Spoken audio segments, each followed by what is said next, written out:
Generalmente se piensa que las máquinas que impulsan el mundo contemporáneo las hemos inventado nosotros en los tiempos modernos. ¿Pero es cierto? Nuevos descubrimientos del mundo antiguo nos dan otra perspectiva y hacen que reconsideremos la evolución de la ciencia mecánica. Lo que sabemos ahora sobre los antiguos nos hace mirar atrás y reescribir los libros de historia.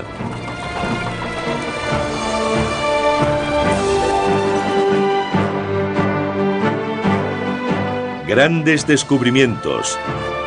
Máquinas cósmicas.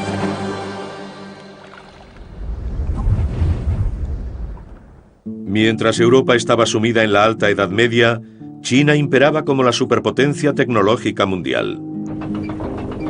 Solo ahora empezamos a descubrir que muchos de los inventos que conforman nuestro mundo moderno tienen sus orígenes en esta extraordinaria civilización del Antiguo Oriente.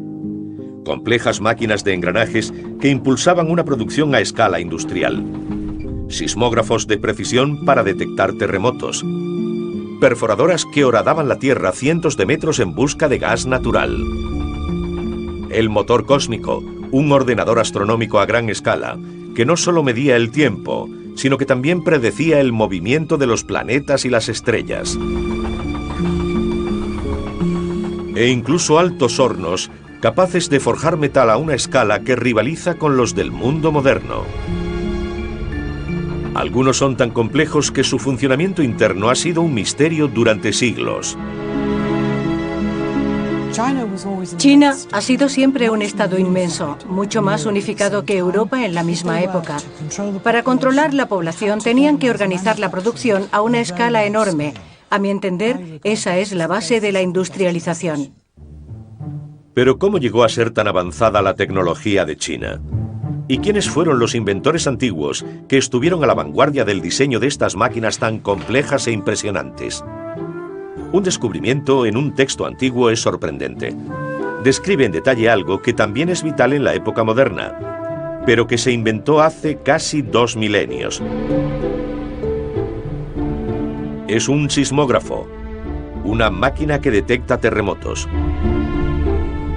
Fue diseñado y construido por un maestro inventor llamado Chang Hen. Chang Hen, que vivió en la época de los romanos, rivalizaría con Arquímedes y con Leonardo da Vinci como uno de los mayores genios del mundo antiguo.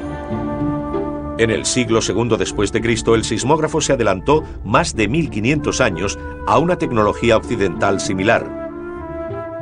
El sismógrafo no es un invento tan moderno como la gente supone. Se inventó hace 2000 años en China. Probablemente Shenzhen se adelantó 1600 años a lo que se hizo en Occidente. Hoy, instalaciones modernas como la Administración de Terremotos de Pekín usan tecnología digital para registrar temblores de tierra con grandes bandas de frecuencia y amplitudes sísmicas. Pero en la antigua China, como ahora, un sistema de aviso de terremotos era esencial. Las noticias viajaban con lentitud por el inmenso estado. ¿Cómo podía llegar la noticia de un terremoto inmediatamente a los equipos de rescate? El sismógrafo de Chang Hen tenía la respuesta. El dispositivo consistía en un recipiente gigantesco de bronce, se supone que de unos 2 metros de ancho. La máquina de terremotos era un enorme recipiente de bronce fundido con 9 dragones mirando hacia afuera en círculo. Cada dragón sostenía suavemente una bola entre sus fauces. El instrumento fue diseñado de manera que cualquier movimiento sísmico provocara que la bola cayera de las fauces del dragón a la boca de una rana orientada en la dirección del seísmo. Pese a su hermoso exterior, lo verdaderamente ingenioso son los mecanismos internos incluso para los estándares actuales. Cuando había un terremoto, la vibración transmitida por el suelo que viajaba a gran velocidad por la superficie de la Tierra llegaba a la vasija. En su interior había una varilla vertical en cuidadoso equilibrio, con un peso en su extremo superior. Esto se conoce como péndulo invertido. El sismógrafo funcionaba con un péndulo invertido en su interior, que al inclinarse en una dirección determinada, impactaría con una bola que caería desde un lado del sismógrafo, dando una indicación de la dirección de la que provenía el terremoto. El péndulo invertido era un ingenioso artilugio.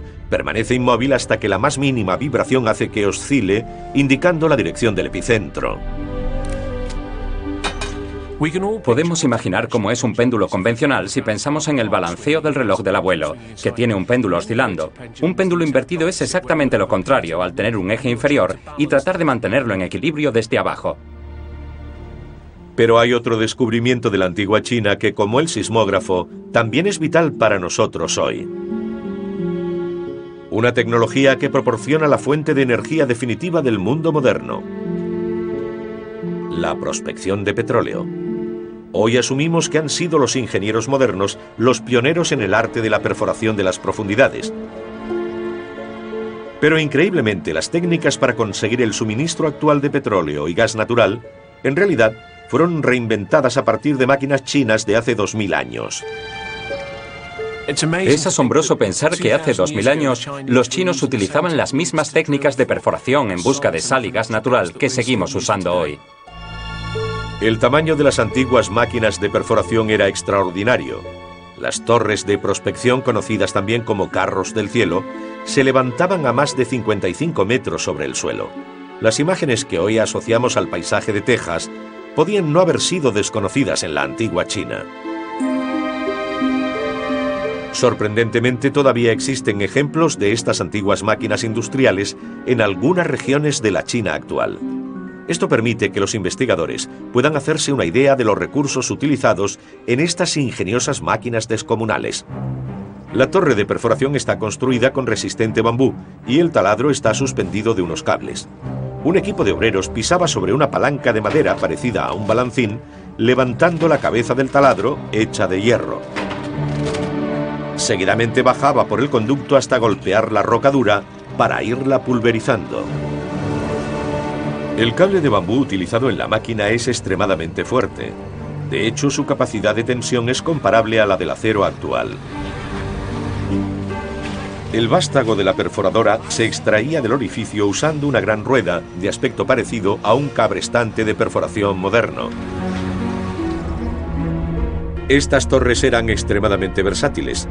Para trabajar en distintos tipos de rocas, los chinos idearon una serie de barrenas modificadas específicamente para las diferentes geologías y tipos de piedras de las diversas zonas de China. Usando estas técnicas de perforación, los obreros podían alcanzar las profundidades de la tierra donde más abundaran la sal, el gas natural y el petróleo. Cuando era extraído de los pozos, el gas se elevaba varios metros sobre el nivel del suelo y se distribuía a cientos de kilómetros por medio de una compleja red de tuberías. Pero sería en la dinastía Song, hacia el año 1000, cuando el ritmo de industrialización de la antigua China alcanzaría su auge. Inventores e ingenieros creaban máquinas colosales e increíblemente avanzadas a una escala desconocida en Occidente durante más de 1000 años. Y las máquinas que inventaron utilizaban muchas de las mismas técnicas industriales que seguimos usando hoy. Junto a adelantos en las técnicas de la ingeniería y la industria, esta época vio la primera industrialización y producción en serie de una sustancia que cambiaría el mundo irreversiblemente.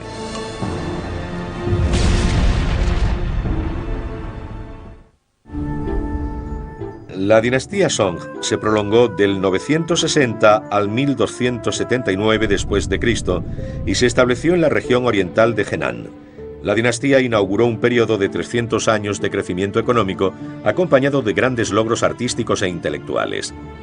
Durante el periodo Song se perfeccionaron los 4 grandes inventos: la elaboración de papel, la imprenta, la brújula y la pólvora. Tecnologías que se extendieron por todo el globo y cambiaron el mundo para siempre. De estos 4 grandes inventos, quizá el legado más perdurable de la dinastía Song fue la creación que combinó 3 sencillos elementos químicos para producir el cambio más explosivo de la historia del mundo: la pólvora. Esta mezcla, con un solo efecto pero de múltiples usos, no solo revolucionó la guerra, sino que acabó originando el desarrollo de los cohetes y misiles e incluso los primeros pasos de una exploración que ha llevado al hombre a la Luna.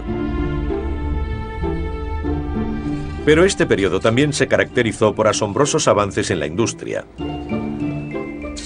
En concreto, un área de tremenda innovación fue la manufactura de los metales pesados. En la provincia de Shantung, un reciente hallazgo nos ha proporcionado una relevante perspectiva de las destrezas metalúrgicas de la antigua China. Se trata de los restos de una gigantesca pagoda de hierro fundido que se remonta a la dinastía Song. Lo que hace que estas estructuras de hierro sean tan impresionantes es que la fundición de grandes piezas de hierro es un desafío incluso hoy. Cómo lograron esta imponente tarea los ingenieros de la antigüedad es algo que nos resulta difícil de entender.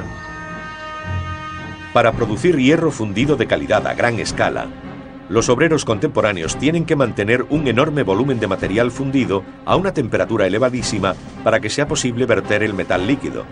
Esto era así también hace 2 milenios. Una manera de elevar la temperatura en un horno es insuflar aire en el interior, de la misma forma en que avivamos las llamas de una barbacoa soplando o usando un fuelle en una hoguera. Las modernas técnicas de fundición de hierro aplican el mismo principio, pero utilizan bombas de aire eléctricas para alimentar el fuego. ¿Cómo pudieron idear los antiguos chinos un método para introducir ingentes cantidades de aire para calentar sus hornos? Un fascinante descubrimiento en un yacimiento antiguo ha aportado recientemente a los arqueólogos indicios de que se usaron fuelles de aire automáticos. Aprovechando el conocimiento tecnológico de sus antecesores que habían empezado a usar el agua como energía motriz, pensamos que los ingenieros crearon un sistema mecánico para operar los fuelles de los altos hornos.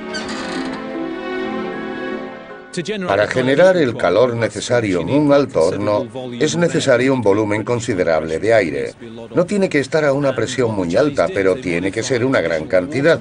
Los chinos modificaron un molino hidráulico tradicional para construir un sistema de fuelles operados por cigüeñales movidos por la rueda hidráulica. El Dr. Geran Owen es especialista en diseño mecánico e ingeniería de la Universidad de Bath, en Inglaterra. Usando una rueda hidráulica como punto de partida para accionar un fuelle, se puede utilizar un cigüeñal donde se dispone de un eje central y un disco excéntrico y algún tipo de biela que los una. Así, la noria hará girar el cigüeñal en un movimiento rotatorio que, con la biela de unión, se convierte en un movimiento lineal que puede usarse para accionar un fuelle. El principio de este tipo de máquina es parecido al del diseño del pistón de un motor de vapor o de explosión, pero operando a la inversa. En la máquina china, la rueda gira para mover un cigüeñal, mientras que en el posterior motor de vapor se usará un cigüeñal accionado por un pistón para hacer girar la rueda. Los conocimientos de ingeniería de los antiguos chinos permitieron conseguir insuflar aire continuo para alcanzar las altas temperaturas necesarias para fundir hierro eficazmente. De la mano del dominio de la fundición, llegaron otras innovaciones mecánicas que también se adelantaron siglos a su tiempo. La dinastía Song logró también avances en la manufactura automática y sofisticadas máquinas de tecnología punta, algunas de las cuales sentaron las bases de muchas máquinas modernas. Uno de estos inventos es la versión del mundo antiguo del cuentakilómetros. Un cuentavueltas es un dispositivo sencillo que permite medir la distancia, como el cuentakilómetros que tenemos en el salpicadero del coche. ¿Pero pudieron los chinos inventar la caja de cambio más de un milenio antes que el motor moderno? Este fascinante artilugio antiguo se conoce como el carro telemétrico. El carro, al ser arrastrado junto a un ejército en marcha, señalaría el paso cada 450 metros con el toque de un tambor. Este modelo es una versión reducida. El cuentakilómetros real era mucho mayor. El tamaño real de este carro es muy grande. Lo que están viendo es un modelo a pequeña escala. Lo hemos reconstruido según los textos antiguos. Los engranajes de la máquina son accionados por la rueda del carro. Utiliza lo que los ingenieros modernos denominan un engranaje de reducción. Un sistema que reduce la velocidad de salida de manera que uno o más discos puedan girar lentamente, soltando los trinquetes a intervalos predeterminados para disparar el golpe en el tambor cada 450 metros. los expertos creen que la máquina se utilizaba para guiar a la Guardia Real del Emperador en misiones militares, para medir las distancias a los campamentos enemigos o incluso para calcular qué distancia había recorrido el ejército desde la ciudad real. Cuando la rueda exterior gira, acciona un engranaje fijo. El engranaje grande mueve una pequeña rueda dentada, que a su vez mueve un disco grande. Una palanca del disco grande libera la cuerda que golpea en el tambor, cuando la rueda ha girado lo necesario. En ese momento, la palanca pequeña está en posición para ser accionada. Se dispara y golpea la cuerda del tambor. Lo extraordinario de este cuentakilómetros es que su sistema de engranajes coincide exactamente con el de los motores de las motocicletas modernas. Una de las claves del carro telemétrico era el sistema de engranajes de su interior. Este es un ejemplo donde se puede ver un corte de un motor de motocicleta con la primera marcha puesta. Se puede observar que hace falta un determinado número de vueltas del motor para que se mueva la rueda de espigas de la motocicleta. Así se reduce la velocidad del motor hasta ajustarla a la de la rueda de espigas. Lo mismo debía suceder en el carro telemétrico, pero debía haber una reducción aún mayor para conseguir que la rueda principal con el gatillo girara una sola vez cada 450 metros. Este tipo de maquinaria demuestra que los chinos poseían un conocimiento precoz de los elementos que se usan en los engranajes de los medios de transporte actuales. Pero hay una enigmática evidencia de la aplicación de la ingeniería de engranajes a una escala industrial masiva durante la dinastía Song. Un hallazgo en concreto ha hecho que nos replanteemos todo lo que creíamos saber sobre la industria de la antigüedad. Ahora sabemos que los chinos tenían gigantescas fábricas que funcionaban a la perfección y con una capacidad de producción en serie. Las innovaciones de la China antigua alcanzaron su auge durante la dinastía Song, que se prolongó desde el 960 hasta el 1279 después de Cristo y se estableció en la China oriental. La dinastía inauguró un reino de 300 años de inventos y máquinas increíbles. Estos inventos revolucionaron la guerra e incluso mostrarían el camino de la exploración del espacio por el hombre usando instrumentos de navegación que guiarían los viajes de descubrimientos de la humanidad. Hasta ahora no habíamos descubierto que estas máquinas fascinantes encierran los mismos principios de la tecnología contemporánea, haciendo que nos preguntemos si hemos inventado las máquinas modernas o si solo las hemos reinventado. En el apogeo de la dinastía Song en el siglo XI, comenzaban a florecer grandes metrópolis y se convertían en centros del comercio y la industria. Estas ciudades habitadas por cientos de miles de personas necesitaban máquinas automáticas para aumentar el nivel de producción. Recientemente los arqueólogos han descubierto una de estas antiguas máquinas industriales, el martillo pilón hidráulico, que se cree que se desarrolló hace nada menos que 2 milenios. Hoy en la ciudad de Jingdezhen sigue usándose un ejemplo de esta extraordinaria tecnología de 2000 años de antigüedad, un testimonio de la eficacia y el diseño de esta máquina. El martillo pilón es un buen ejemplo de uno de estos ingenios accionados por una rueda hidráulica. Básicamente hay una masa muy grande sostenida por una leva. A medida que la leva gira, la masa se eleva y después se deja caer. El sistema es asombrosamente avanzado para su época. La máquina consta de varios martillos accionados por una serie de levas o álabes unidos al eje giratorio principal. La máquina hidráulica convierte la energía potencial cinética y gravitatoria acumulada en el agua corriente en energía rotacional en una rueda hidráulica. La rueda está unida a un largo eje transversal. Hay una serie de piezas de madera insertadas en el eje giratorio y cada una de ellas controla un martillo. La rueda mueve el eje con los álabes insertados. A medida que estos van pasando, levantan los martillos. Cuando han girado 60 grados y el martillo está a su máxima altura, liberan el pesado mazo que se desploma y golpea el material que tenga debajo. Cada martillo podría caer con 45 kilogramos de fuerza, lo que significa que los 8 podían generar un total de 360 kilogramos de fuerza en una sola rotación. Los textos antiguos nos dicen que esta megamáquina no solo estaba diseñada para moler grano, sino también para batir metal en talleres metalúrgicos industriales automáticos, tal como los usamos hoy. El potencial para ahorrar trabajo es enorme. En lugar de tener, por ejemplo, a 5 o 6 herreros, cada uno de ellos con una almádena de 5 kilos, podías tener una masa de 30, 40 o 90, elevándose y cayendo a una distancia considerablemente mayor. Y esto podía manejarse con 1 o 2 hombres, lo cual ahorra trabajo y también permite hacer cosas más grandes.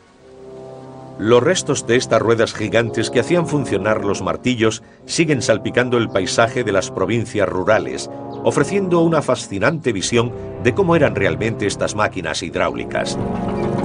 Pero los chinos no tardaron en inventar una manera más eficaz para moler grano usando piedras de molino. El grano se muele bajo el peso de una piedra enorme. Esta es una técnica probada y fiable.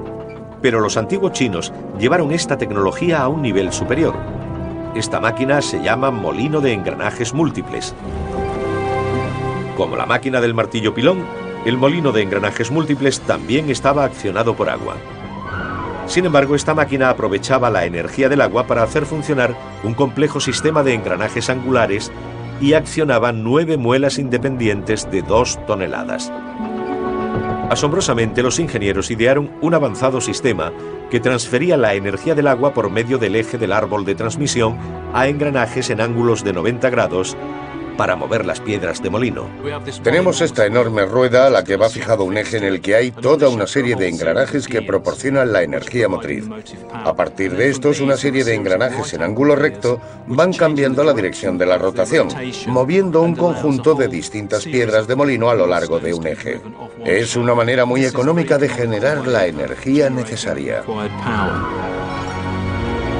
Lo sorprendente es que este tipo de molino hidráulico de engranajes desarrollado en la antigua China incorporara tecnología que no volvería a verse en casi 1000 años. Lo que estamos viendo es casi un precursor de la revolución industrial. Esto era la industrialización a una escala que podríamos reconocer hoy. La sofisticación de la tecnología de engranajes de la antigua China estaba muy avanzada. Pero aún hay más evidencias de que tenían una larga tradición de ingeniosas máquinas de engranajes. En tumbas datadas en el 400 a.C. se han encontrado hermosos anillos de jade grabados. Lo que intriga a los investigadores es el diseño en espiral de los anillos. Increíblemente, tras estudiar el diseño, los arqueólogos piensan que la única manera posible de crear estas espirales con tal precisión debía ser utilizando una máquina. Un artilugio conocido como máquina compuesta sincroniza el movimiento rotatorio con el lineal. Esto significa que mientras una parte de la máquina hace girar el disco, la otra traza una línea en una sincronía perfecta, con una precisión geométrica que es imposible lograr a mano. Richard Windley ha estudiado los hallazgos de la antigua China y ha fabricado una maqueta de una máquina compuesta capaz de realizar estos dibujos de precisión. Para crear esta clase de curvaturas, sin duda se necesitaría una máquina capaz de rotar y moverse de manera lineal al mismo tiempo. Es lo que llamamos máquina compuesta. Yo he construido una pequeña maqueta para mostrar este proceso. Consta de una plataforma giratoria donde se monta un disco liso por el cual se mueve una varilla recta. Esta varilla sostiene la pluma que va a trazar las espirales y al mover la varilla hacia adelante y hacia detrás, la pluma atraviesa las partes lisas que además están girando, lo que produce lo que se conoce como verdadera espiral de Arquímedes. Pero también tenemos un sistema de engranajes que relaciona el movimiento de esta varilla y el de la plataforma giratoria con un método matemático muy controlado. Hay 2 soportes unidos al extremo de la barra que mueve la pluma por la parte lisa. Estos soportes están unidos a una cuerda que se enrolla en un disco en la parte inferior del aparato. Así, al moverse la barra hacia adelante y hacia detrás, la cuerda mueve el disco con una sincronización perfecta. Y este disco hace rotar la parte lisa y crea los dibujos perfectamente sincronizados. Ahora voy a mojar el pequeño pincel de bambú en tinta para dibujar. Como estos anillos tendrían una serie de acanaladuras, variarían en número. En mi caso tengo 8 divisiones, así que lo repetiremos 8 veces y así conseguiremos un dibujo completo perfecto. Ahora sabemos que este tipo de máquina compuesta podía haberse usado para grabar directamente el jade con un estilete de punta de diamante. A lo largo de miles de años, las innovaciones tecnológicas se filtraron lenta pero constantemente desde el avanzado Oriente hacia Oeste, a través de Asia Central, por los 6.500 kilómetros de la Ruta de la Seda. Pero hay un extraordinario descubrimiento arqueológico que nos permite ver de una forma única la capacidad de los antiguos ingenieros y artesanos chinos. El hallazgo se produjo hace solo 30 años y es tan importante que muchos lo consideran la octava maravilla del mundo antiguo.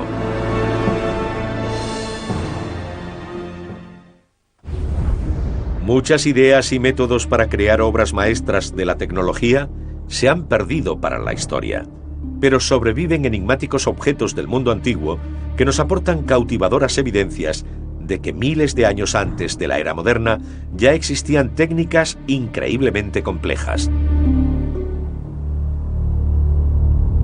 El extraordinario ejército de terracota del primer emperador de China es una prueba asombrosa de la magnificencia y grandeza de los antiguos.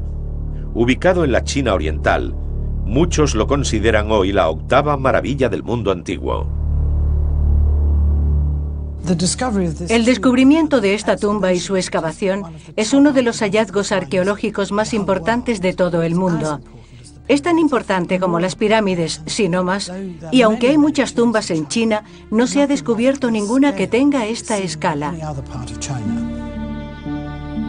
Enterrados junto a la tumba del emperador Qin para defenderlo en el más allá, los antiguos artesanos e ingenieros chinos crearon más de 8.000 estatuas de guerreros de una calidad fantástica. Lo que resulta aún más sorprendente es que estos guerreros portan armas de verdad, más de 10.000 armas de bronce listas para usar. Los guerreros de la época utilizarían copias exactas de estas mismas armas para entablar combate cuerpo a cuerpo con sus enemigos. Más de 2.000 años después, estas armas siguen siendo capaces de infligir un daño enorme.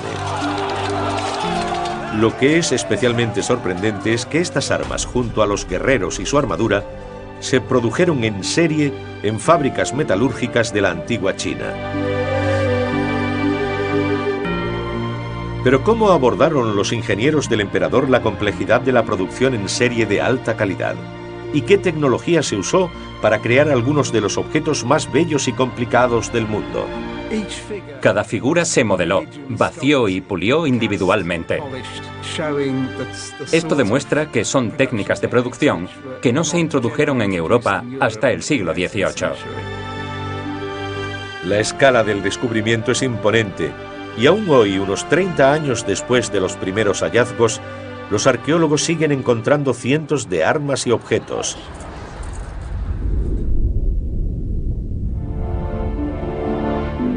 Uno de los frutos más sorprendentes de las excavaciones hasta el momento es lo que se ha dado en llamar carros del emperador. Se cree que los carros a escala natural debían ser los vehículos utilizados por el emperador en sus rondas de inspección del más allá. Las investigaciones sobre su fabricación han desvelado que durante la dinastía Qing, los chinos, por medio de una práctica concienzuda y exhaustivas investigaciones, habían alcanzado patrones científicos muy avanzados para la producción metalúrgica. El carro de bronce sin duda podría representar el mayor logro en la historia de la fundición de bronce de la antigua China. Estos dos carros estaban compuestos de 3.000 elementos cada uno. Cada componente se hacía por separado y posteriormente se montaba con los demás. En total, los carros del emperador tenían 3.642 elementos individuales de oro, plata o bronce.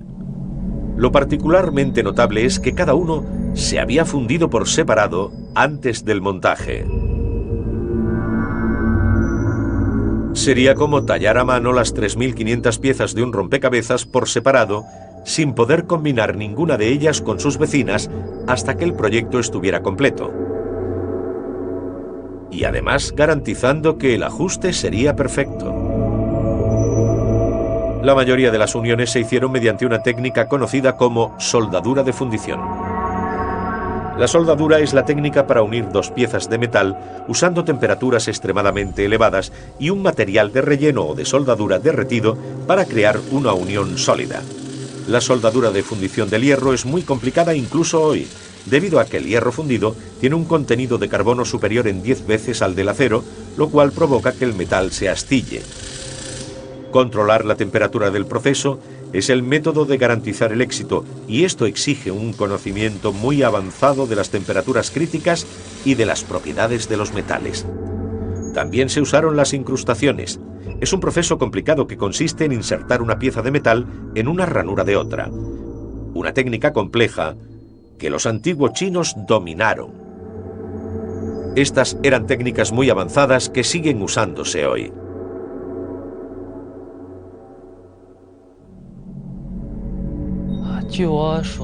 Creo que los carros de bronce no solo fueron un avance sin precedentes en esa época, sino que también fueron un logro que no sería superado por nadie en las épocas y dinastías posteriores. Hoy los carros y los caballos siguen siendo el hallazgo de mayor tamaño elaborado en bronce de la historia mundial de la arqueología. Pero una tecnología y una ingeniería tan sofisticadas de hace 2000 años no solo se encuentran en los carros del emperador. Todos y cada uno de los soldados de la Guardia Imperial iban armados. Los arqueólogos han desenterrado una completa gama de armas que incluye puntas de lanza, flechas de arcos, gatillos de ballesta, hojas de hachas puntiagudas que podían montarse en astas de más de 3 metros y espadas de 94 centímetros que siguen estando afiladas.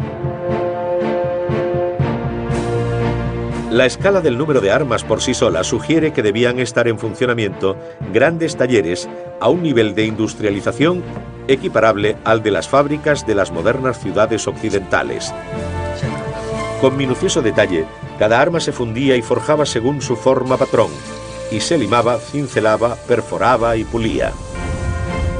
Pero aún subsiste un misterio tras los descubrimientos de estas maravillosas armas antiguas. Resulta increíble que después de 2000 años, estas armas de bronce sigan brillando. ¿Cómo crearon los antiguos unos metales que siguen conservando su fuerza y su filo? Utilizando microanálisis de sonda de electrones, los arqueólogos creen que la clave para resolver este misterio antiguo puede estar en el hallazgo de una capa gris oscura que cubre la superficie de las armas. Sorprendentemente se ha identificado como cromo, una capa protectora muy compleja que no se desarrollaría en Occidente hasta los años 30 del siglo XX. Se descubrió que esta capa era un tipo de óxido que contenía cromo. Esto significa que en la época de la dinastía Qin ya dominaban la tecnología del uso del cromo. En el mundo moderno, la tecnología para oxidar cromo se inventó en Alemania hacia 1930 y en América en los años 50, mientras que en China ya se conocía hace 2000 años y se practicaba con gran destreza. Es un logro impresionante. A medida que continúen las investigaciones sobre las armas, ¿qué otros hallazgos nos obligarán a reabrir los libros de historia sobre el desarrollo de materiales de gran complejidad? Pese a los increíbles avances en el armamento, son los soldados del ejército de terracota los que continúan siendo un misterio para los investigadores. ¿Cómo pudieron producir en serie a tan enorme escala y a un nivel tan extraordinario de habilidad artesana y de vaciado? Este es un logro que ha soportado la prueba de 2 milenios. La producción de los guerreros de terracota es un ejemplo de que en China existió una sociedad semi-industrial. Para construir esta tumba, el emperador hizo traer a 700.000 personas para trabajar en el lugar durante probablemente 10 años o quizás más. Los investigadores estiman que para la construcción del ejército de terracota se empleó y se organizó una mano de obra de casi 750.000 obreros que trabajaron durante 10 o más años. Es el equivalente a la plantilla de 40 fábricas de automóviles. En la provincia de Lintong, cerca de la tumba del emperador, una empresa de réplicas ha asumido el reto de recrear los guerreros utilizando materiales antiguos. Creo que es algo muy difícil de hacer, incluso hoy en día. Hacerlas en la época antigua era mucho más complicado. Utilizando el método de amasado de arcilla de aquella época, harían falta 20 días para todo el proceso. Una vez que la arcilla ha sido amasada, el artista da forma a la estructura principal del cuerpo del guerrero.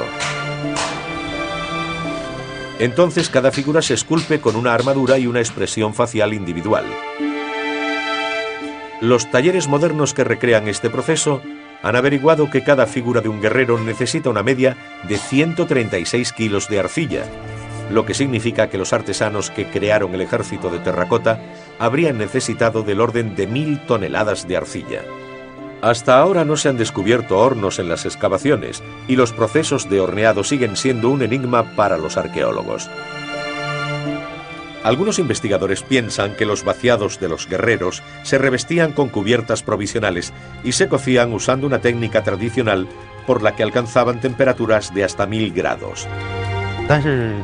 Para un proyecto de esta escala en esa época, se debían necesitar hornos muy grandes. Pero desgraciadamente no hemos descubierto ninguno todavía. Cuando la temperatura llegaba al máximo, la cubierta de barro provisional se resquebrajaba, permitiendo que el aire vidriara y endureciera la figura. Tras retirar la envoltura, los resultados son impresionantes y ofrecen una perspectiva fascinante de los avanzados conocimientos de cerámica y tecnología de cocción alcanzados en la antigua China hace más de 2000 años. ¿Qué otros misterios descubrirán los arqueólogos en este espectacular yacimiento? La antigua China no fue solo la primera que desarrolló máquinas y técnicas industriales, ya que existió un inventor en la dinastía Song que creó una máquina que es poco menos que prodigiosa. Esta máquina consolidaría la reputación de China de estar en la vanguardia de la tecnología antigua. Se conoció como el motor cósmico, el ordenador astronómico del mundo antiguo. Aunque los inventores de la antigua China hicieron imponentes incursiones en el desarrollo de una variedad enorme de tecnologías impresionantes, hay un invento que destaca por sí solo como la representación de la pericia china en ciencia e ingeniería.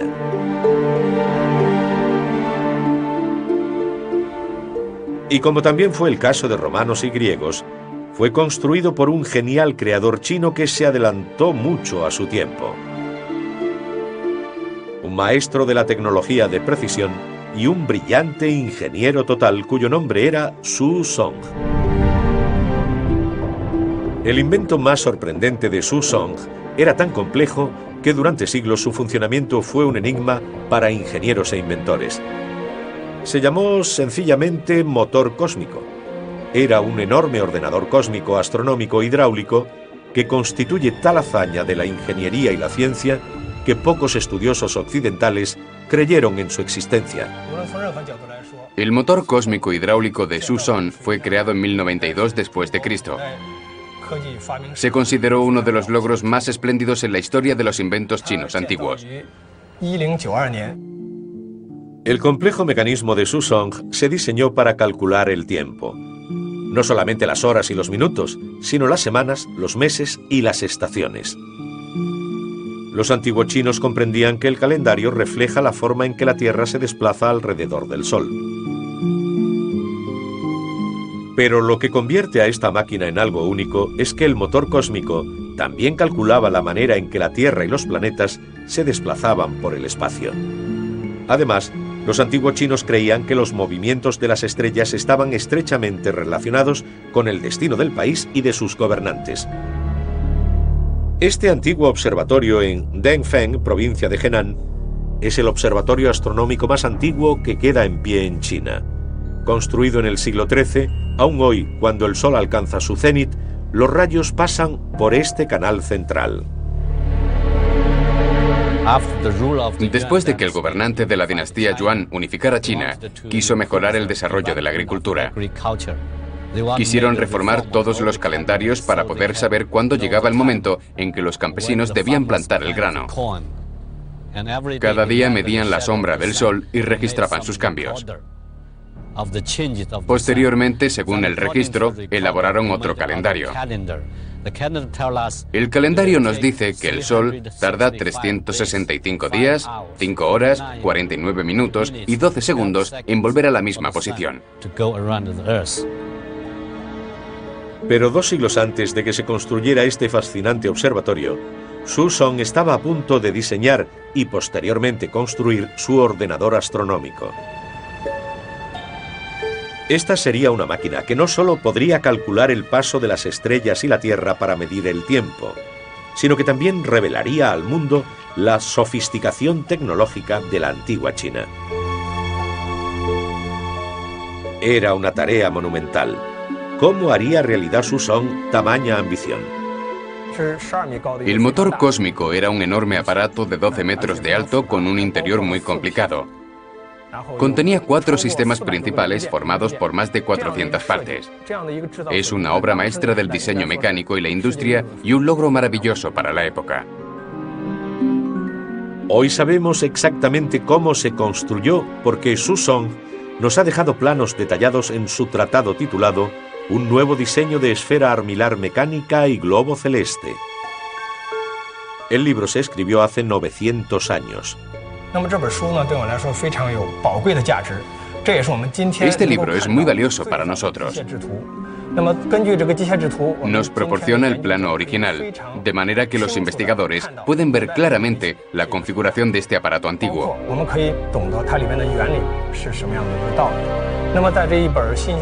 El escrito contiene 47 ilustraciones que incluyen todas las piezas y su ensamblaje.